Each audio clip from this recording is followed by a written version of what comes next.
So, hello everybody. Welcome back to another edition of Root Rebels podcast. Hi. And what is the topic of this week? The topic of this week is resourcing yourself. That sounds very technical. It also sounds a little bit like a pyramid scheme. Yeah. How can you resource yourself and then make a lot of money on your future prospects? Anybody who's from that region, I meant that sort of lovingly. So what does it mean, resourcing yourself? Like we've been having these great conversations where the topic usually reveals itself and it usually ties in with our experiences and the stuff that's come up since the last episode, which I love. That's why this podcast is so fun. It's kind of our video diary, in a sense, right? It's a kind of a journal. Yeah. that holds us, or that keeps us on track and holds us accountable. So resourcing yourself, for me, it really means that looking at all of the resources that I've put out there and the resources that I've used from out there, and I felt very scattered lately. It felt very much like I know it's all serving me, but it kind of is, one part is there, one part is there. I'm not even sure. Is that something that I received from somebody else? Where are my parts and pieces? And after the whole journey of the past months since Rude Awakening has been out, pieces are coming together for me. And now it's time for that last step, I think, to say, let's call it all back. Let's call it all back and really start from that new place of understanding that basically my source of myself is serving me, but from a place of intent and purpose now. Yeah. What does it mean for you?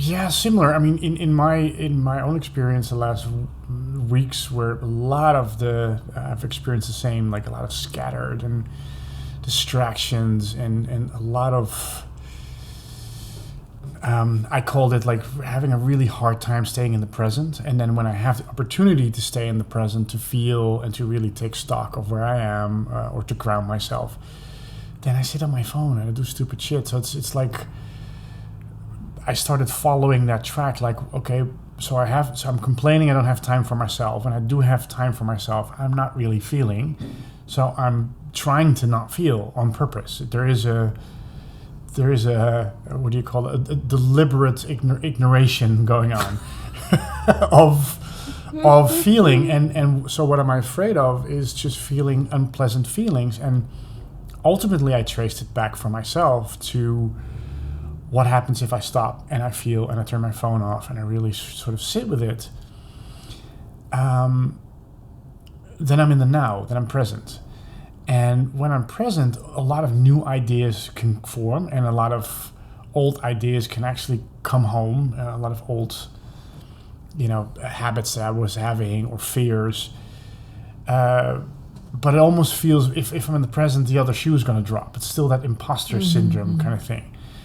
But constantly looking at the past and the future, and I'm giving a little bit of a long-winded answer, but like staying in the past and the future all the time as a sort of trick, as a sort of game,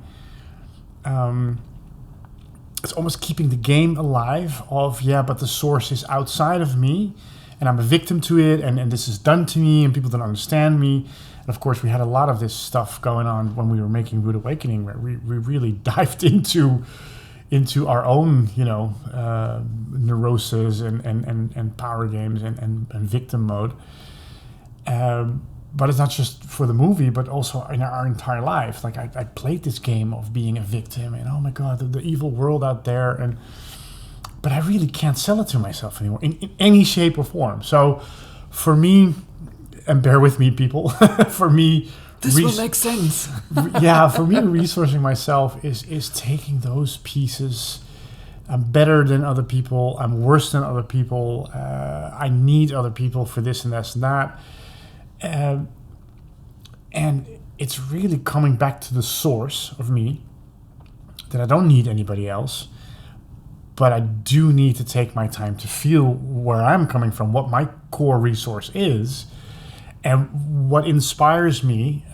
We had a beautiful conversation this morning about attractor fields. So what is the attractor field of my resource, of my You don't intent? mean the tractor field on the farm here? No, not the tractor field or the tractor beam like Star Wars, but the attractor field. So if I'm present, and I can be stressed out when I'm present, I can be hating my own guts, but still be present with it. It's not about avoiding feelings; it's about going through. And I was literally putting them other people. Oh, look at those stupid people! I would never do that. It was still a game of, hey, wait a minute! I'm putting my resources outside, or I need a really fancy business card to be on this event. No, it's all bullshit. It's all ideas that I project and scattering my own resource. So resourcing is taking it back to my center point. No ifs, whys, or buts. Where's my center? Where's my presence? Where's my present? Letting all the feelings come in. Also the stress, the worries, but not denying them, but also not making a story out of it.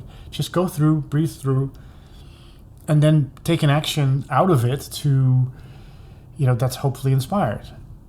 So, in the case of Rude Awakening, for instance, like we're spending a lot of time repurposing or refiguring out is that a word? Refiguring out?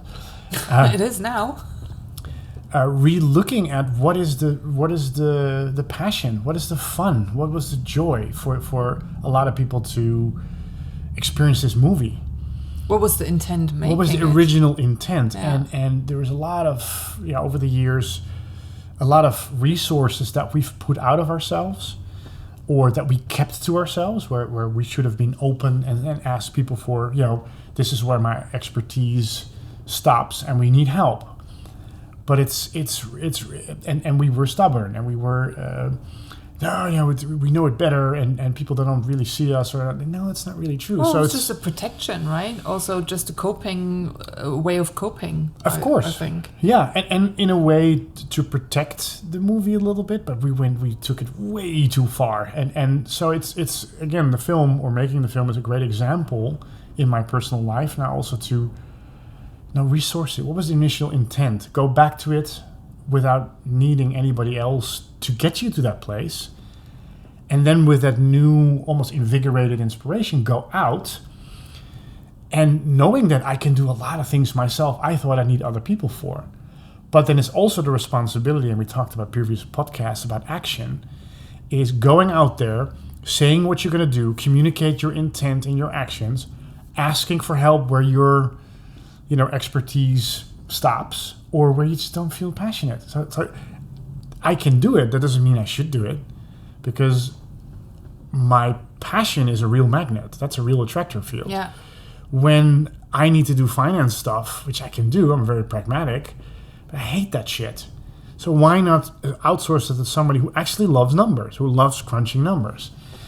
So it's communicating in time, hey, this is where I'm going, without wanting other people to agree with you, but at least they know where you are.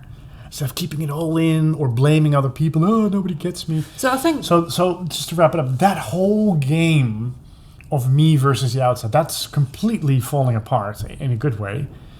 So for me, resourcing is really, really getting back to, where am I in the present? What do I love to do? Go out and communicate that. So it sounds so simple, but it's hard not. I think what's really coming into clarity for me now when I hear you talk about it and taking into account the conversation we've had prior to recording this. So you've experienced a lot of stuff which has led to a lot of programming, a lot of patterns, a lot of mechanisms, a lot of dynamics, a lot of movement that is now mostly working against you, but really working for you, because it is exactly giving you the response that it should. Then you have new insights, and then it's necessary and vital to look at how are you now Are you resourceful now? Are you really standing in that new knowingness of who you are, the choices that you've made, the clarity that you have?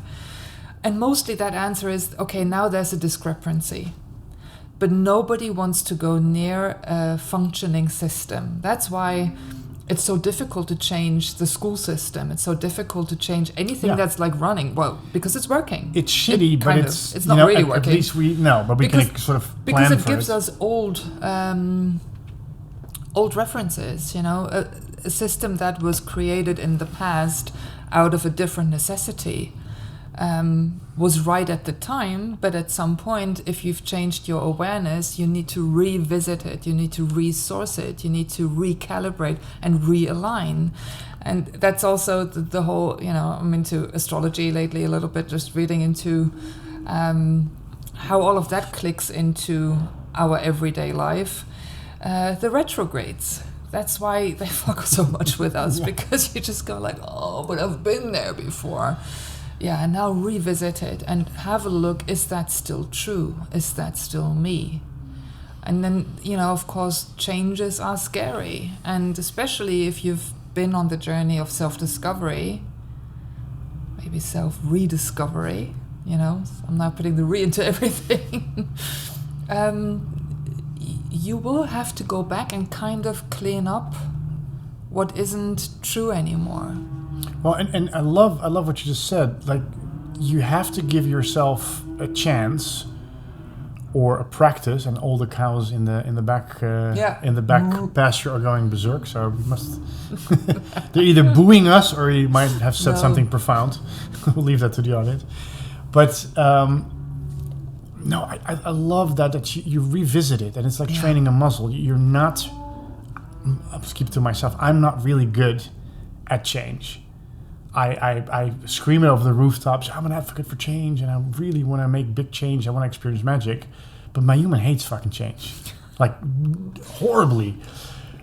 But I do realize that lately and luckily it goes faster and faster, when something that seems negative comes into my life, I want to judge it. I want to, almost like clean my hands immediately. Oh, that wasn't me. You're seeing it wrong. So it's all immediate defense mode.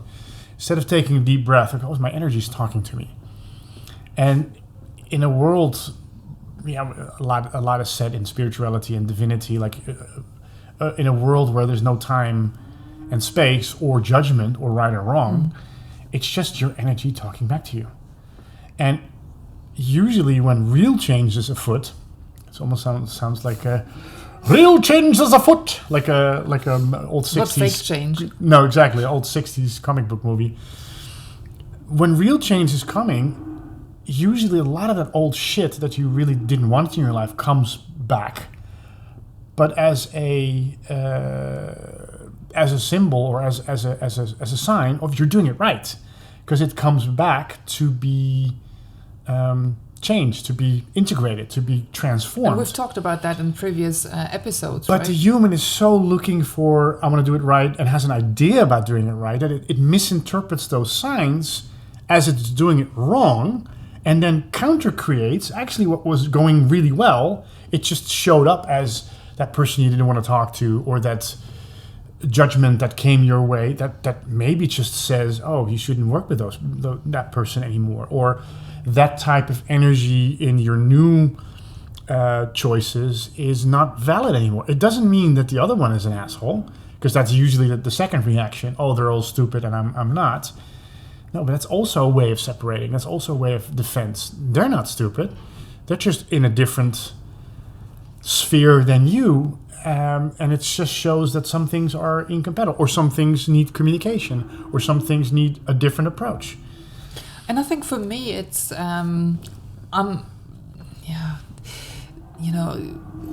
what lingers is you say you're not good at change.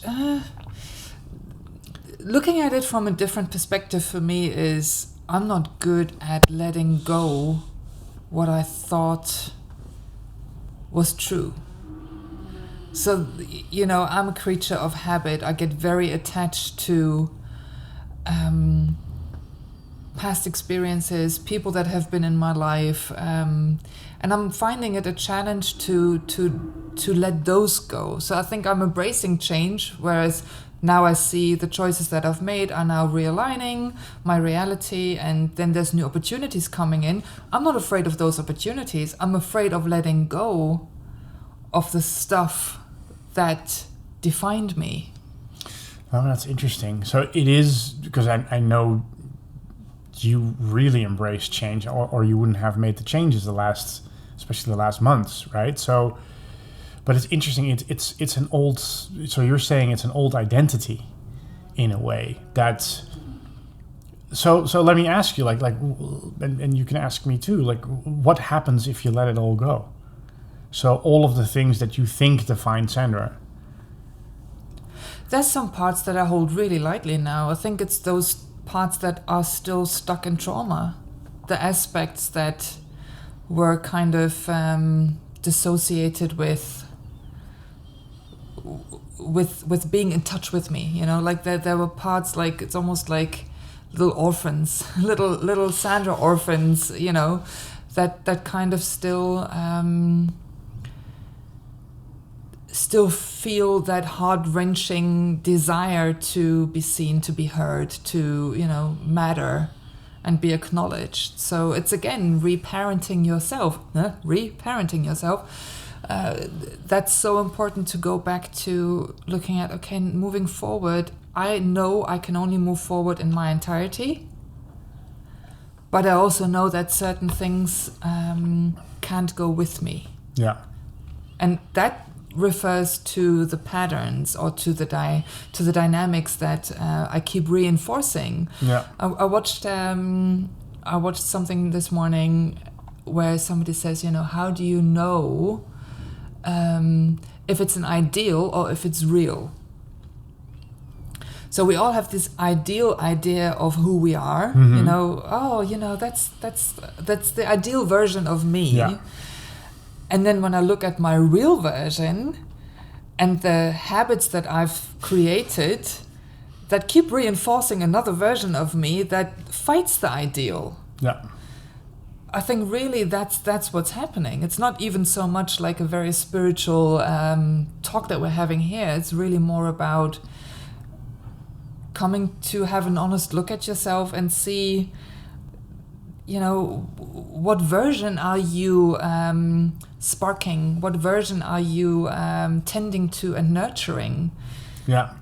And be, well, critical is one word, but be aware of where you're counter creating to, okay, so you want big change, but you're holding off the biggest change, mm-hmm. or the biggest transformation, or the biggest letting go of an identity, or, And I think I'm trying to find an example, because I find it really interesting. An example where I do that, and it's again that I'm desperately trying to avoid being present. So much so that it becomes kind of almost funny. Mm-hmm. So what am I avoiding? I'm avoiding feeling. Why am I avoiding feeling? Because I feel there's feelings that I don't want to. You feel there's feelings that I can't. It's getting very meta. That I can't handle, or that I don't want to feel anymore, and I think I can't.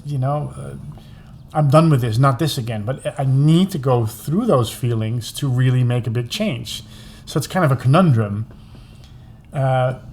I do feel there is a time and a space. So sometimes you are overwhelmed, or it's. I feel I can't handle another second, and so I need to walk in the woods or completely go to the gym. But when I do that, I can come back to myself very easily. But still, I'm sort of, it's almost like postponing the inevitable. I've chosen big change. I am very aware. I can't hide anything from myself. Yet I'm trying, almost like in a childish way, where it's very clear that the kid's holding something behind his back. What's that behind your back? Nothing. And you can see it sticking out. This is like, it's becoming so stupid. So it's kind of becoming comical, but it becomes so clear lately. Shit, you can't fool yourself with anything, to yourself, to others. But what would happen if you were present, like, what's the fear? Because, like I said, for me, it's really about letting go. Like, I know I need to let go of certain things, maybe, letting go of the place where I live because it just costs a ridiculous amount of money and energy because the house is leaking left, right, and center. Maybe I need to let go of the car that's just too, that's not fitting me anymore. Because whatever I did order in ease and grace looks different. Yeah. But because I don't have an understanding of different, I only have an understanding of this is comfortable now.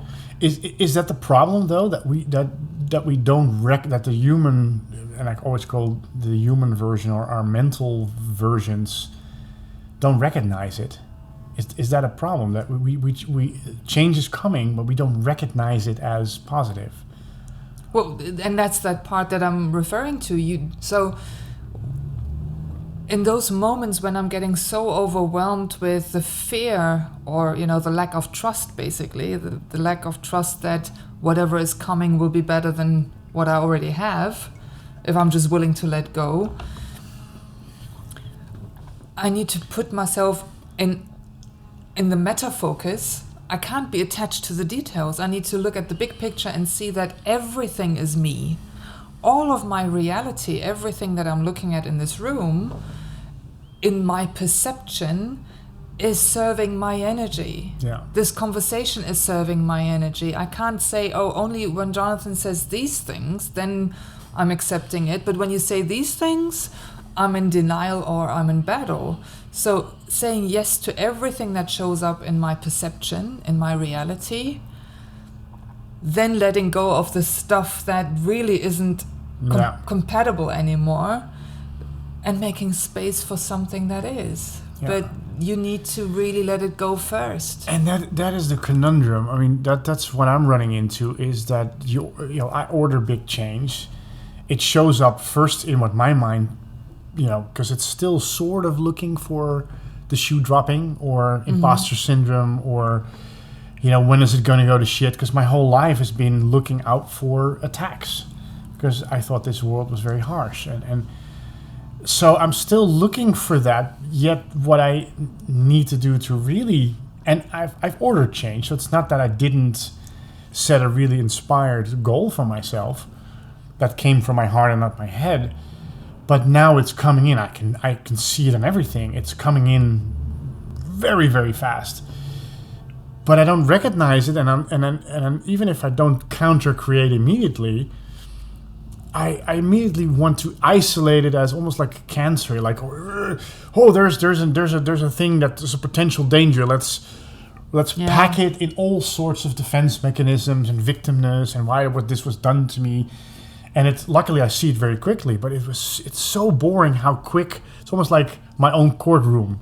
Mm-hmm. And before I know actually facts, whether it's really true or what that other person I think is doing something is really thinking of me, because we're not talking or there's no interaction, I immediately fill it in.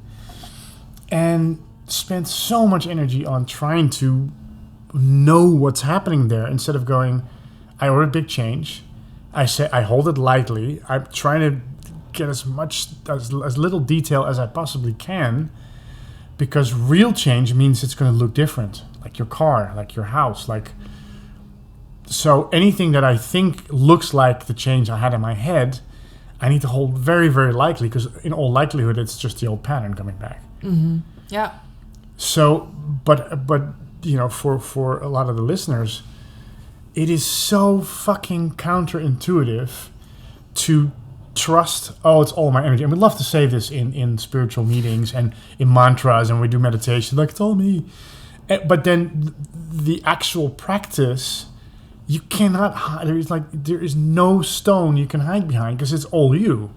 So all of the changes, all of the feedback is you in some form or another. Life is responding to you. So if I acknowledge it's all me, it might not feel great, or I'm reminded or triggered by old pain that I think I see in some of the feedback, so I react. That's fine. It's not about not reacting. But ultimately, if it's all me, it's on or off. It's all me, and I have to sometimes breathe through the pain or the reactions of things, old pain that's coming back because it wants to be transformed because, hey, I chose change, rather than, like Amar says in our documentary, I want change. Oh, I don't want that change. So it's the filtering or the separation of what's good and bad that puts it right back into the old spectrum. So I think really to make it even clearer, the changes that we're now, and we keep saying ordering, it's like, where are you ordering it? Basically, you're allowing change. That comes from the true connection of a knowingness, right? Because you feel, I now need to take a leap into the unknown, which means I allow more of me to come in. That's a very mature intention. Now the parts of me that are reacting to certain old comforts being taken away that actually weren't that comfortable anymore, but it's known, so it never really worked. But it's like the child that's throwing a tantrum because you're taking the toys away. That's really what it is. So you need to also now allow the communication between that part of you that said, I'm ready for change and I'm allowing change, and I'm going to make this statement that I, as the representative of this house, say change is welcome. It's then also the responsibility of that part to communicate with the child and say, look, I know it's uncomfortable. It sucks. I know, you'll just have to trust me on this one. Yeah. So reparenting yourself from that point of view. Which is a kind of resourcing itself. So basically the pain or the tantrum or the deep fear and reaction that comes up to the change, it's so important to pay attention to that and to say, what does that part of me need? And I find, for example, that journaling is super helpful. So just allow 10 minutes of your day, preferably in the morning or in the evening. Get it out of your head. Get it out of your head and keep writing about, what does that part of me need now? Yeah. There's some great journal prompts out there. I think there's even apps for it nowadays. Just to basically invite that part into the conversation, because it's only acting out because it feels like it's not seen, it's not heard. And if I like the child analogy, because that's where the most pain is. The innocent child that had to cope with, and a lot of us, are very sensitive, so we had to cope with life in a way. But the moment you bring your divinity in, or your intuition, or your the order of a thing that's greater than you, that half the time you don't even know what it looks like, you just know how it feels like. You have to go through the dense human mental construct, which at the heart of it has the innocent child, like the one that accumulated the trauma or the defense system. And without the buy-in of that little kid, you're going to keep ordering against yourself. But that kid needs to learn how to trust the now adult, who's more aware, who's more balanced, who doesn't have the big spikes anymore. But it's still like a practice. If I go to the gym, it's not that I do one weight and then my muscles. It's a daily practice. I wish. So this is the same thing. So instead of going into deep therapy, which sometimes is great to unlock some certain things, but it's the daily practice of, this sucks, this doesn't feel comfortable, I hear you, I see you, you can scream, what can we do to make you more comfortable, apart from giving you the candy that I've just taken away from you. Yeah. So I've given you, whenever you screamed, I've given you a lollipop. Now I'm indefinitely taking the lollipop away, because that's a pattern that just keeps me in the same loop.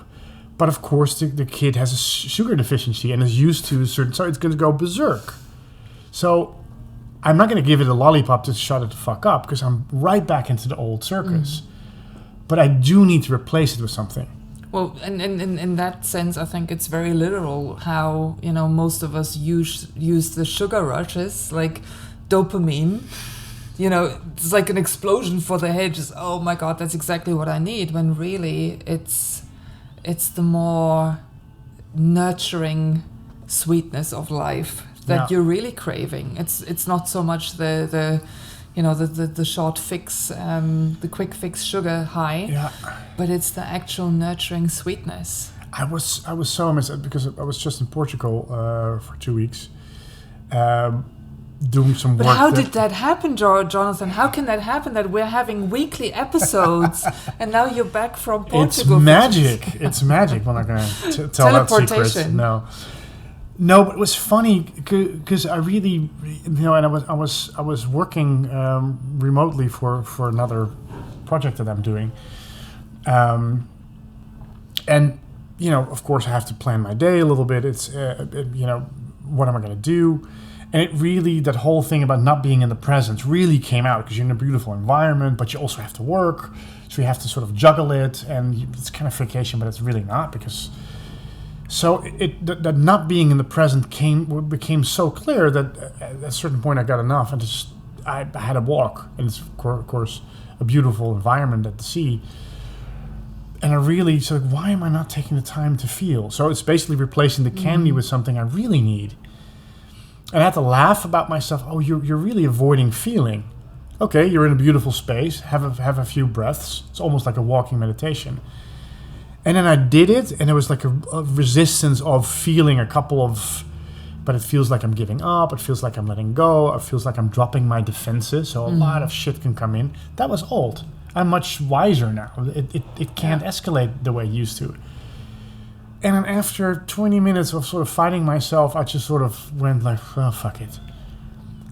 And then the next steps on the next project or Rude Awakening, all those things were just were like one after another, like blop, blop, blop, just popped in without too much mental thoughts, but like, have a look in there. Oh, this is the resourcing of that one.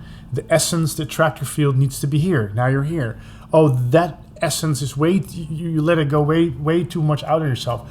Put it back in here. Remember what made you love this in the first place.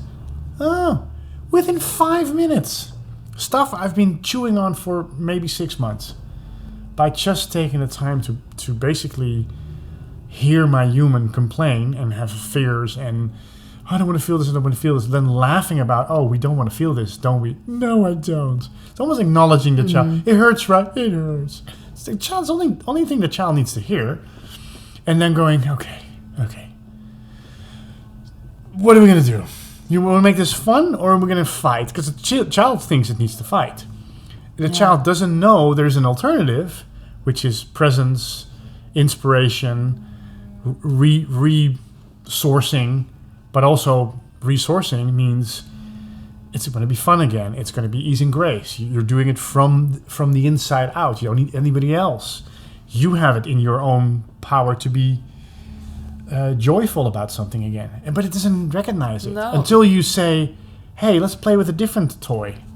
Oh, that's shiny. Yeah, make it lighter. And I think that, all of us know what a mental process can feel like, how much heaviness that can add to any reality. And most of that heaviness isn't even real. There is no thread in the now moment. Yeah. Right now, everything is fine, but my mind doesn't stay present in the now moment. My mind goes into beating myself up over the archive past, mode. Or it goes way into the future, or it wishes to be in a parallel reality where none of this exists. Keep pulling it back into the now and retraining the mind, reparenting the child by letting it know it's okay now. Yeah, and it's really interesting because you have to let it know it's okay. And not by digging some more, like completely going, because you go deep in your past, and because it's almost like you're fanning the flames of the trauma you're trying to avoid. But it is an acknowledgement. It is a quiet space where you and that trauma or that reaction can sit and catch their breath in the present before, and then introduce a passion, for myself, resource, usually from somewhere outside back to to the core of me, and going, oh, what made me feel really enthusiastic about this whole relationship or project or incarnation in the first place? Like, what was I doing again? Oh, and it could also very well be that project or person or event is over, but you go, I used to be very passionate. There's none left. Yeah. And I'm kind of doing it because I kept the promise, or, this is what you're supposed to do, or I don't want to disappoint people. Well, then just drop it. Yeah. So it's even the outcome of, if you can't, if you resource and you notice, oh, actually, it's not valid anymore. I can't get warm about this. It was more to discover something else. And we had to do this a lot the last year, and then just let it go. Whether it's people, projects, whatever, but also know when it is, there is a spark in there. Oh, wait a minute, I'm far too much stuck in the web of reactions and obligations to. Why did I start this in the first place? Why am I here on this journey in the first place? But why does this work? I think let's look at the word resourcing. So our source is light. Yeah. So I'm shining a light on something old. So I'm resourcing it, but I'm bringing my light to it now, which means that everything that is needed in energy support, in transformation support, in just putting awareness on it. Resources. That's the moment where everything can shift. It can only be in the now. It can only be if I'm really bringing my full presence to it. It's the present of presence. Then in that space, magic can happen. Magic can only happen in the now if I'm fully present. Yeah. So I need to make sure, knowing this, that I'm gathering all of my parts and pieces into the now, because I can't fix it in the future. I can't fix it in the past.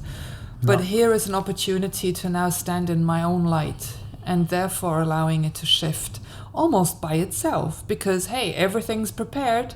The little child doesn't need to do the work. It doesn't need to figure out how the heart beats. It doesn't need to figure out how the body can breathe. It doesn't need to figure out how the car drives. And it's really interesting because I'm realizing something for myself, how I used to do it. The moment I have an idea about that light, how it shines or how it solves itself, or what the light actually dynamically does, trying to understand the dynamics of light, I'm limiting it. Yeah. Or if I personally want to avoid certain things, so I bring everything in the light and it's on or off. But if I want to avoid certain things because I don't want to look at it, or I don't want to let go of my victim card, or I like to continue blaming other people, I have to separate, or almost like making a sun into 1,000 little torches, because I need 1,000 little torches like flashlights to light certain things, and don't avoid lighting others. Yeah. So that means my one light is now separate. It's almost like lighting a film set. It looks like, okay, there's 2-3 lights, but in reality there's 15 lights, and they're all shining on different parts of the set. So the moment I say no to seeing certain things in that light, I separate it, and not twice, but 1,000 times over. So, and you just stand in your own way. You're just casting a shadow and for then yourself. I'm like, where's magic? I ordered magic. Yeah. Well, look at everything then.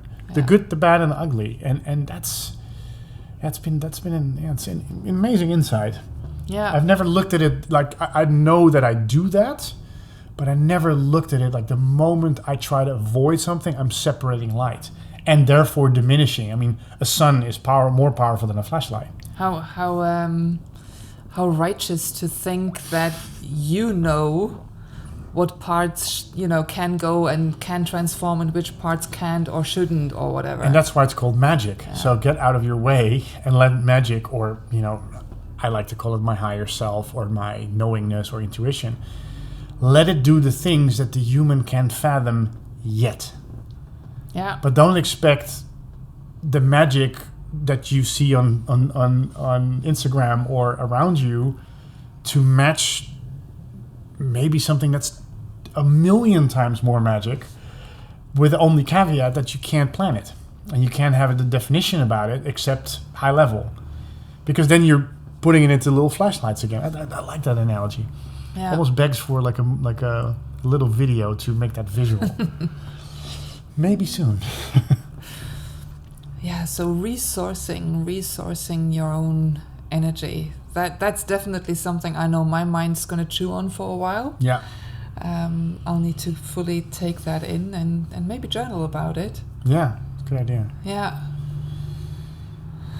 I think that wraps it up, right? Wow. That's about it. Yeah. This is the shortest one yet. 42 minutes, but it's... Okay. Woo! Yeah, we hope this was somewhat helpful to you, or at least relatable, maybe. Rude rebels, the revolution starts within. I think there was a reason why we came up with that tagline. Absolutely. If you have any suggestions, feedback, if there's anything that you would like to share, like we're very, very curious about your experiences, about your reactions to our discussions, write into Rude Rebels Radio. Oh, no. So I keep getting it wrong. Write to Jonathan, please. Podcast at root-rebels.com. Yes, that's it. Yeah. It's so nice when we'll get it in season 3. Yeah, we might just do a little blurb or whatever at some point. It's like, how many times did she get it wrong? Every time. Do like an edit. Yeah. Exactly. Something else I wanted to bring to your attention is that I'm starting a new online group on the 17th of July with my coaching business Zencubator. And in a very small group of 8 people, we will just have weekly meetings 5 times. So it's 5 Mondays from the 17th of July, where we'll get together for 50 minutes roundabout and just look at those things, talk about these things, what's ready to shift, what's ready to, what magic is ready to come into my life, and it makes such a difference sharing with other people. Yeah, that's also a little bit like going into the accountability by sharing with others, having a buddy system, having daily journal prompts, and just having the safe incubator for 5 weeks that can really help build a trajectory where the human can allow the change. Because if the human can't allow it, then it's not going to happen. So if you're interested in that, you can write me an email at sandra@zencubator.nl, or you just leave a comment, or you write into the podcast email address that Jonathan just mentioned, which I'll try to remember for next time. Is Zencubator on to each other, or is there a dash in between? No, it's together. Zencubator.nl. We'll put it in the show notes. Yeah, exactly. And we'll speak to you again next week. I'm excited what new insights will come. Wow, yeah. The gifts that keep on giving. Yeah. Resourcing. Gives a new meaning to the word resource management. Oh, so, yeah. But we'll dive into that another episode. See you next Friday. Bye-bye. Ciao.